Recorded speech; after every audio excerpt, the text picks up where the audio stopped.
આજે ભારતીય જનતા પાર્ટી વડોદરા મહાનગર દ્વારા પ્રેસ કોન્ફરન્સનું આયોજન કરવામાં આવ્યું હતું। જે પ્રકારે કેરળમાં ચૂંટણી દરમિયાન એક સભાની અંદર કોંગ્રેસના સિનિયર નેતા અને રાષ્ટ્રીય અધ્યક્ષ એવા મલ્લિકાર્જુન ખડગેજીએ જે પ્રકારનું સ્ટેટમેન્ટનું ઉચ્ચારણ કર્યું છે, ગુજરાતીઓ અશિક્ષિત અને મૂર્ખ આવા જે સ્ટેટમેન્ટ અમને આપ્યા એ બદલ અમે ખૂબ જ એનો વિરોધ કરીએ છીએ।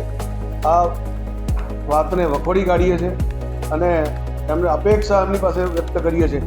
ગુજરાતનું અને ગુજરાતની જનતાનું જે આપે અપમાન કર્યું છે, કોંગ્રેસના સિનિયર નેતા તરીકે આપ માફી માંગો। કોંગ્રેસના નેતાઓને પણ અપીલ કરીએ છીએ કે ગુજરાતની જનતાની માફી માંગો। ગુજરાતની જનતા હંમેશા શાંતિ, સ્થિરતા અને પ્રગતિમાં માનનારી જનતા છે। ગુજરાતની અંદરથી મહાત્મા ગાંધી, સરદાર વલ્લભભાઈ પટેલ, મોરારજી દેસાઈ, ઝવેરચંદ મેઘાણી અનેક મહાપુરુષો ગુજરાતને યોગદાન ગુજરાતમાં આપ્યું છે। આવા સૌ ગુજરાતીઓનું અપમાન ગુજરાતની જનતા કદાપી સહન નહીં કરે, એટલે માફી માંગવાની અપીલ કરીએ છીએ અને આ વાક્ય જે બોલ્યા છે એને ઘોર નિંદા કરીને વખોડી કાઢીએ છીએ।